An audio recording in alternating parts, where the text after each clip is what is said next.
sort of agree on. I haven't agreed with everything, but I'm letting you talk. People always yell at me. They say you don't yell back at your. Well, let's do the spicy stuff. Let's get into some other stuff. So the gay marriage thing. Let's talk gay marriage. Sure. You're not big on gay marriage. No, I'm not on a social level. I think the government ought to be completely out of the business of marriage. I think the government sucks at everything, is my short message for today. The government is terrible at everything. If the government's goal was to forward traditional marriage, it utterly failed, obviously, as proved. But you don't mind it being out of the business of traditional marriage at all, right? No, I think the government should be out of all marriage. I think the government stinks at this.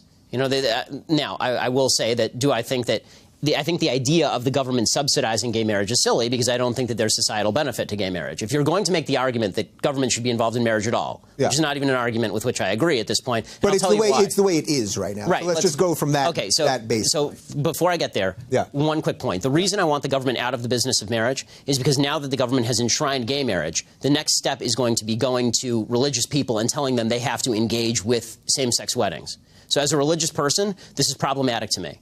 I want a society in which I can do what I want, and I don't have to care what you think, and you can do what you want, and you don't have to care what I think. Right. That doesn't mean you get to come into my synagogue and get married. It also doesn't mean that I have to go to your gay wedding. Right. And that's an interesting place to have the discussion, because I would argue for gay marriage for the exact reasons. I don't want the government involved in all of these things. Right. And that's exactly why gay marriage should exist. And I think if Rand Paul had hit that point harder, it would have made a sensible libertarian argument for limited government. And you know what? You want to marry a dude? Go ahead. And you want to smoke weed? You're right. Well, I tend to agree with both of those things. I agree with. And by the way, I find people who smoke weed unbelievably irritating, but that's not my business. Right? I mean, this is the beauty of America is you don't have to give a crap what I think. We usually end the show by taking the bong hit. Oh yeah, well. It's going to be awkward then. Okay. But as far as the secondary argument about let's take the predicate that government is now involved in marriage. Yeah. Should government subsidize gay marriage and straight marriage the same way? My answer is no, because the only purpose for the government getting involved in marriage is the procreation of the next generation and the raising of that generation. And it's my belief that a man and a woman do a better job of raising a child and producing children, obviously biologically, than two men or two women. But isn't the child part of it sort of secondary? I mean, there are plenty of people that get married, gay couples and straight couples that don't have kids. This is societal marriage change. In and of itself isn't just about. But at a governmental level, I don't care about those people.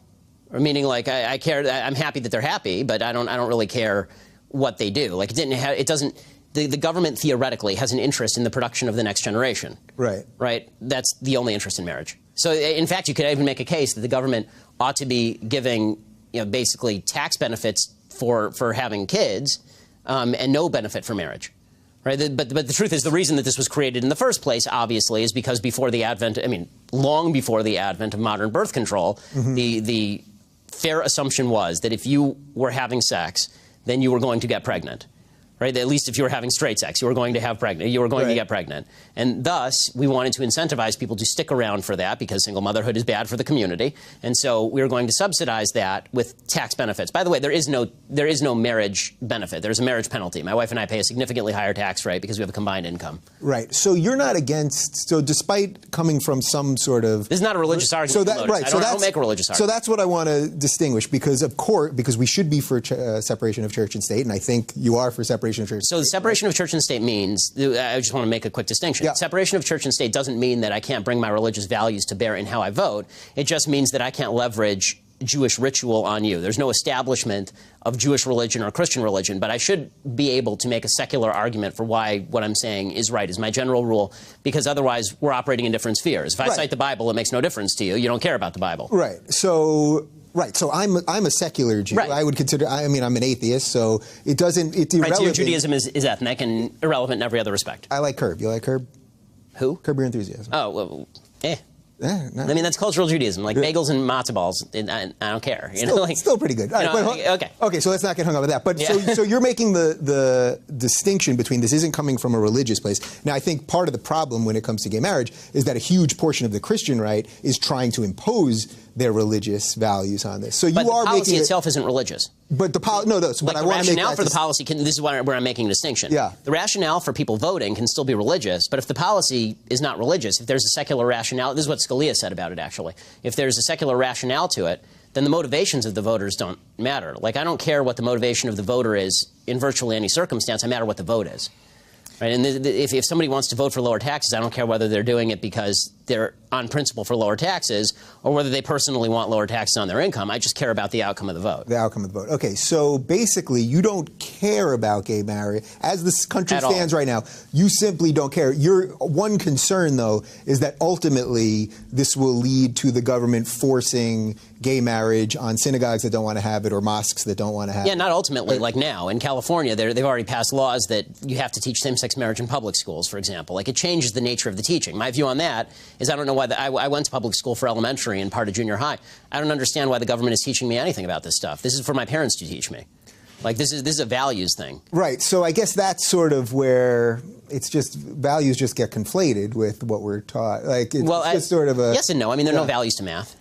Right? There are no values. Well, math, right, but there are no values to biology. There are values to history, which is why it's dicey and it's disingenuous what the left has done with the education system. There are multiple perspectives on history, and the monopolistic takeover of the liberal arts is a real problem. Yeah. And you can have multiple perspectives on that, but we're not teaching marriage in the context of history or English. We're teaching it in the context of science, which has nothing to do with anything. So and again, a PC comes in. I mean, when they were doing sex ed, when I was in junior high, they were making a big deal out of the idea that everybody is equally likely to get AIDS, for example. Not true. I mean, it's just not true. But AIDS is a behaviorally driven disease.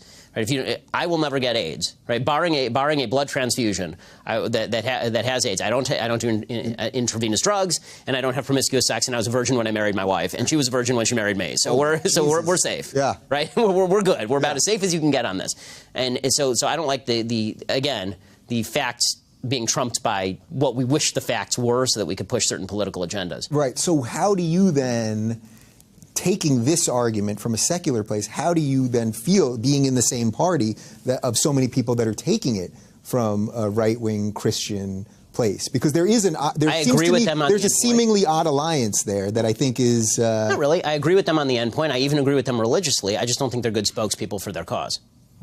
I mean, I think that if your chief citation to your opposition to gay marriage is Leviticus 18:22, I don't think that that's a solid argument that's going to convince a lot of people. Right. I think that there are better arguments against gay marriage than that. Right. And so this is something I talk about at religious schools, and I've been asked by pastors and rabbis and priests to talk to students about, okay, you have these religious principles.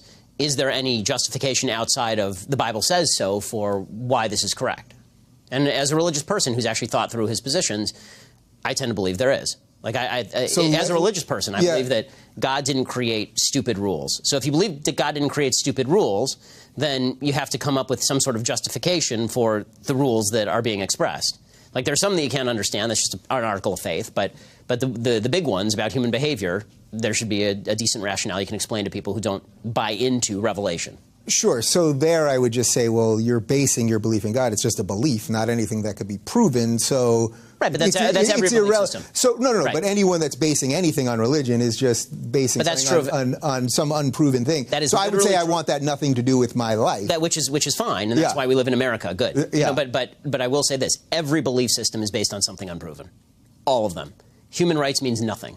Where do you get your basis of human rights? From a feeling. How about that? Well, exactly. Which is subjective. Right? I handed it to you. Right. Well, right, but that's a blend. So you're saying basically where the liberals would say, I'm for this because I'm for gay people. I want gay people to be able to do what they want to do and pursue happiness like anyone else. You would say, well, just this has nothing to do with government and whatever. So there's not a lot of... No, there's not a lot of conflict here. Yeah. In my governmental policy, because I'm basically a libertarian, is I don't care about that. Yeah. I mean, again, the government... So what do we do to strengthen that group of people? So clearly we don't agree on... It's getting there. We don't quite agree on this thing, but I understand your rationale, and you're not trying to stop gay people from getting married.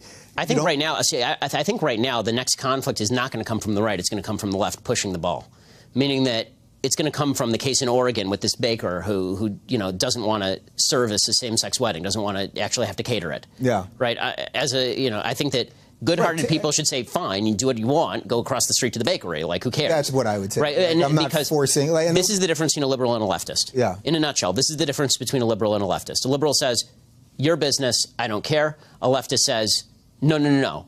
I think it's imperative that you will be made to care, right? In Eric Erickson's phrase, you'll be made to care. A man will come to your house with a gun and he will tell you that if you do not cater this wedding, they were forced to pay a $175,000 fine for not catering a lesbian wedding. Right? There's a bakery across the street. This this is really nefarious stuff. So this is where you're asking where the momentum comes from? Yeah. This is where the momentum comes from. So when I make an argument to conservatives and religious people that the government ought to get out of the business of marriage, I'm not saying that because I'm pro-gay marriage. Right. I'm very much anti-gay marriage in the social sense. I don't think that you know, as a religious person, I think homosexuality is a sin. I think lots of things are sins that people engage in. I think they should be free to engage in them. But as a religious person, that's not my thing. I don't think that gay marriage is a great, massively good thing for society on a social level. But on a governmental level, if you guys don't just get out of this business entirely, the left has no endpoint. Their only endpoint is using the government as a club against you. So now that they've got gay marriage, it will go to we're going to stop accrediting schools that don't teach gay marriage or hire homosexual employees, right? And you've got Catholic churches say, I don't want to pay the health benefits of somebody's gay partner. That's a Catholic church. Why should it have to, right? But the left would say, no, they have to, right? Yeah. You will be made to care. You're a bad person if you don't do this. And so what my argument to the right is... This is where I'm a sensible liberal. And it's right, exactly. So this is... Yeah. But this you'd actually get heavy argument from the not-so-sensible liberals, probably including all of the Democratic nominees. The fact is that what I'm saying is the best argument for the libertarian position on the right here is going to be a rearguard action. It's not going to be, it's better for straight people and it's bad for gay marriage to get it out of that realm. I think that if you want to fight against gay marriage, do it on the social level with your church, teach your kids what you want to teach them. But when it comes to making this argument to conservatives, the real argument is if you don't take power out of the hands of government, if you don't take that ring away from Gollum and throw it into Mount Doom, then it will be used against you. The government is the ring. So does this, my direct message at the top of the show, I was talking about just how stupid our election system is and how everything's down to sound bites and everything, you know, our debate is so nonsensical and all that. So everything you just laid out there is a much more clean and clear explanation and where you actually are separating church and state and doing the intellectual rigor to make a sensible argument, where if they talk for the little bit that they've talked about gay marriage, which I'm glad, because I don't think it should be talked about that much, let it be, and that would be fine in my opinion. But nobody, you know, Marco Rubio will talk about the family, but he's purely doing it from a religious perspective. Well, there's an identity politics that's been created on the right in response to the identity politics of the left. So if we're going to be attacked as religious people, we have to talk as religious people, right? So I have to go preach from a pulpit, and if I don't cite, Genesis to talk about a man shall leave his parents and cling to his wife, if I don't cite that, then I haven't spoken the in code that shows that I care about the values of people like you. And this is the way the political game is played. So, again, I sort of wish that Americans would see through the political game on all sides, meaning I wish religious people would just say, I agree, I understand you're anti-gay marriage, and I also understand what you're doing here to protect religious people, and you don't have to cite Bible verses at me to prove it. And you end up with idiocies like Donald Trump on stage waving around a Bible, pretending he gives a damn what's in it. Right, misquoting. Right, after 2 marriages and several adulterous affairs and bragging about having his experiences with married women, standing up there with a Bible and going, this is an even better book than The Art of the Deal. It's like, if this is how you vote, if you're able to be pandered to that way, that's a sad commentary on American politics. And in its way, it's really no different from Hillary Clinton going to the black community and saying, you're the victims, and now I'm going to speak the language you understand. Here's how you know that I care about you. Yeah. I'm not big into caring. You know, I'm not. I think that people who pretend to care about you are generally people who want the power to control your life. The only people that I want power in their lives, and they want power in my life, are my immediate family. That's it. You know, my parents, my sisters, my wife, my children, and they're independent human beings too, right? So caring is the way that the left controls. Like they don't come with the jackboots first. They first come and they say, we care so much about you, we have to do these things for you. And by the way, we brought some guns to help out. Right. So it shows sort of the beauty or the scariness of identity politics, because it sounds really good. I guess that's why they always say socialism will come with a big smile, right? Yeah, exactly. This is Jonah Goldberg's point, liberal fascism, yeah. Yeah. All right, so we only have a couple minutes left, but let's just knock out a couple other things. So I saw when you were on Piers Morgan with that whole gun thing way back when, and I watched it again in preparation for this. And I never liked Piers Morgan. I thought he was doing a talk show the wrong way. I hope people don't view me in that way. But what you did with him in the argument was really kind of brilliant. And it goes to some of the 11. Well, before I even let you say anything, I don't really agree with your stance on guns. So can you sort of recap what happened, and then we'll... Sure. Well, first of all, like Trump, now that you've complimented me like Putin, now you're a good person. Now you're a good person. See what I did there? I told you I read the rules. It's all good. So what happened in that debate is that Piers Morgan had basically been doing a lot of the things we're talking about. For weeks, he'd been saying after Sandy Hook that anybody who disagreed with him on gun control, the only possible reason to disagree with him is because you don't care about what happened on gun control. And you saw Barack Obama do this, after the last mass shooting, right? After Umpqua Community College, and he got up there and he did the teary-eyed routine. And I don't like tears. Stop. Like, just give me your policy. Yeah. So what I said... You think he faked the tears? People were saying he touched his eye in a weird way. I don't think he was tearing out over here. I think Obama is an unusually skilled politician, and I think he worked himself up to tears. I think that good actors can. I think that, the idea that the emotion is fake is, I don't think the emotion's fake, but the emotion of actors isn't fake either. If you talk to actors who work themselves up to tears, they actually feel sad when they are crying. Mm-hmm. That's how you get yourself to cry, right? I think Obama worked himself up there. Otherwise, he'd be crying. He's a method actor. Well, otherwise he'd be crying every other press conference. I mean, he's talking about all sorts of crap that goes on in the country that's terrible. Like, every time he gets out there and he talks about the economy, he'd be crying. I mean, he'd be completely emotionally unstable. It's one of the two. So what I said to Piers Morgan is, I said, you're a bully, and the way that you bully people is you stand on the graves of the children of Sandy Hook to push your political agenda. And he didn't know how to come back from that, because that was his entire strategy, and now it had been unmasked. And actually, during the break, he had planned to bring in a kid who'd been shot and was in a wheelchair and say, well, you've said it to me, now say it to this small pool of child. And he couldn't do it, because if you'd done that, I immediately would have said, first you stood on the graves of the kids, and now you're standing on this poor guy's wheelchair. It's terrible. But so that was sort of the content of the argument. He tried to throw the Ronald Reagan was in favor of banning assault weapons at me.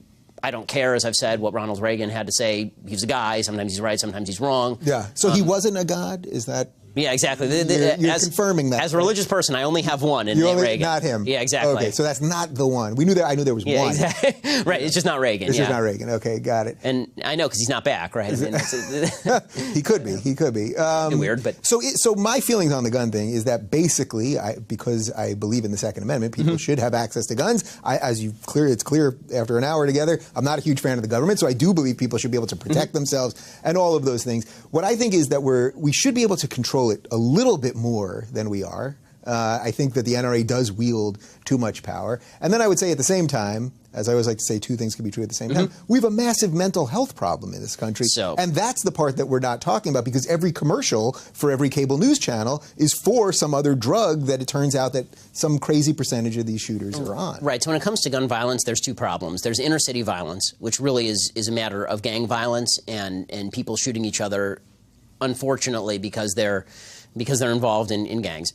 And this is what's happening every day in Chicago, but never makes national. And Los Angeles and Washington, D.C. and all the major cities. I mean, this is all the heavily gun-controlled areas, Democratic areas. These are the places where people are getting killed en masse. And then you have the mass shooting issue. And the mass shooting issue is largely because in the 1960s and 1970s, this is the one area where I think the government actually should be involved.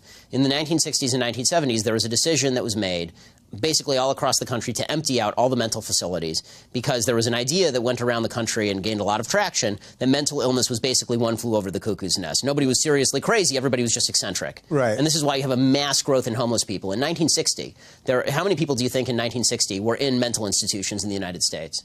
I mean, I can't imagine. I would guess 500,000. Yeah, half a million people. 500,000 people, right? And we had half the population then, right? Today, there's 25,000 people in mental facilities. So you've got a lot of violent people on the streets. And so when you have a lot of violent people on the streets, you're going to end up with more mass shootings. And that's why every time there's a mass shooting, almost invariably, it's somebody who is crazy, and we've known they're crazy. And involuntary commitment laws are really, really difficult, because you have to show that the person is a threat to themselves or others, as opposed to the old standard, which was they're incapable of caring for themselves. One of the big problems with paranoid schizophrenia, which has afflicted a lot of these shooters, is that you have a condition where you literally can't even recognize that you have the condition, so you won't take your drugs. If we let you out, you'll just go off the drugs, and you'll go right back to doing what it was that you were doing in the first place. But even the drugs often is part of it. Well, so it's people that are off the drugs, and it's people that are on them. Most of the people who are committing these acts are not on heavy medication. Most of the people who are committing these acts are people who've gone off their medication, and they have significant mental illness, and they need to be medicated.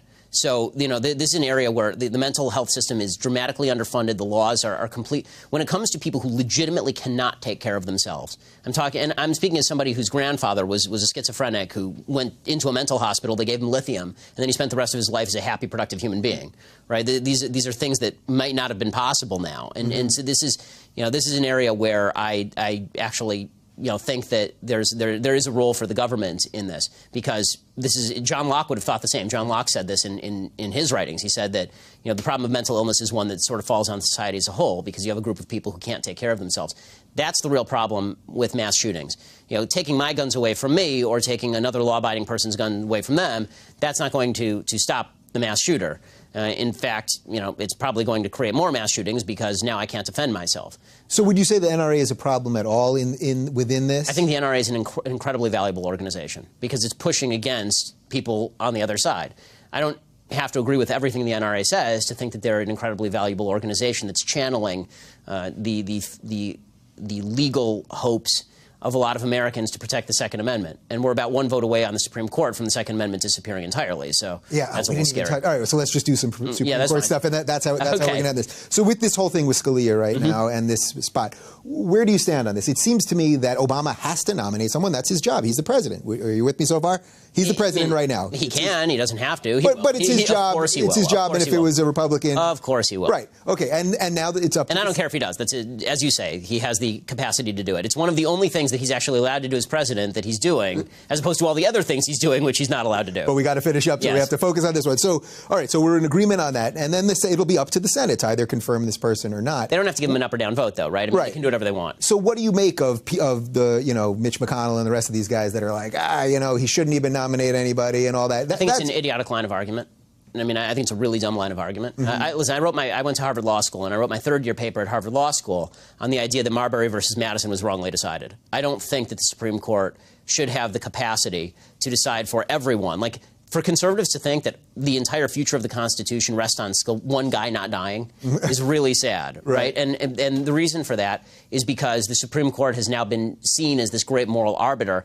I don't think it is. I think that the Supreme Court has been responsible for some of the worst decisions in human history. I mean, the Supreme Court is responsible for Roe, which is a disaster. The Supreme Court was responsible for Plessy versus Ferguson. Everybody always wants to talk about Brown versus Board. If they'd gotten Plessy right in the first place, you don't need Brown versus Board, and segregation ends in 1900. So the Supreme Court is a serious problem. There are 9 unelected people, which I don't even care about the unelected, but there are 9 people who are given the power to control everybody's life in the name of a document that most of them don't even take seriously. So is that the irony with the Supreme Court, that they're supposed to be above partisan politics, and yet the whole system to get them there is partisan? And they're partisan themselves. I mean, Elena Kagan is a hardcore Democrat. Elena Kagan was the Solicitor General for Barack Obama. Come on. I mean, she was the dean when I was at Harvard Law School. She was a hardcore leftist then. The idea that people are free of politics, I'm what they call a legal realist. I believe that virtually everybody has their perspective on life, and that comes out in how they adjudicate.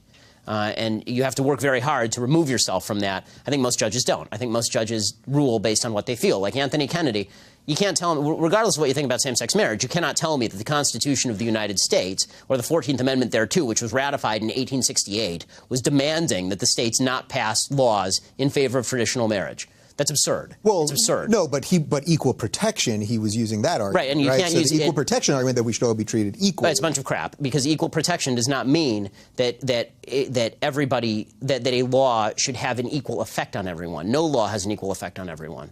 The question is whether the law itself discriminates against someone on the basis of an immutable characteristic. And one of the problems with the whole gays are blacks is that gays are not blacks. I mean, the fact is that a gay person who never has sex with another man is not going to manifest their homosexuality in a way that society cares about. They may be gay, they may have a sexual orientation. That's a guy who's going to shoot up a place. Well, maybe he will, maybe he won't. I mean, I assume that for the last couple of thousand years, when gays were not treated well in Western society, that not all the secretly gay people were going and killing folks. But I think more of gay people than that. I think that that gay people have the same self-control that straight people do. I don't think they're any better. I don't think they're any worse in terms of their sexual self-control.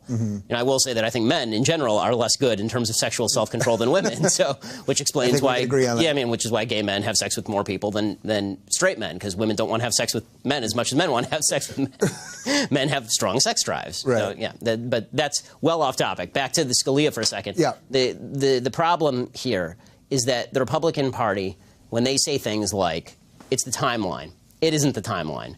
Okay, if somebody replaces Justice Scalia, who's of the left, and I don't care when this is, if Hillary gets elected, if we're 20 years from now, one more vote on the Supreme Court, and the leftists on the court do not see the Constitution as a piece of law, right, to be interpreted like the Sherman Antitrust Act or like Obamacare. They see the Constitution as a piece of poetry to be interpreted as their feelings dictate. And this is the point that I'm making about Kennedy. This is the through line through sort of everything we're talking about. That's right. And this is the point that I'm making about Kennedy, specifically in the gay marriage decision. There is not one iota of evidence that the law, that when it was written, meant anything to this effect, or that it meant to leave an open space for the Supreme Court to come in and leverage down on states same-sex marriage. Laws mean what they mean when they're written. They don't mean what they mean 200 years from now. If somebody picks up this interview in 200 years and starts to read into my perspective that I'm super pro-homosexual behavior, I would be a little bit surprised, right? But that's essentially what happened in 1868. Yeah. He's taking a clause that was written by a bunch of people who were very much not in favor of even, forget homosexual marriage, who criminalized sodomy, right?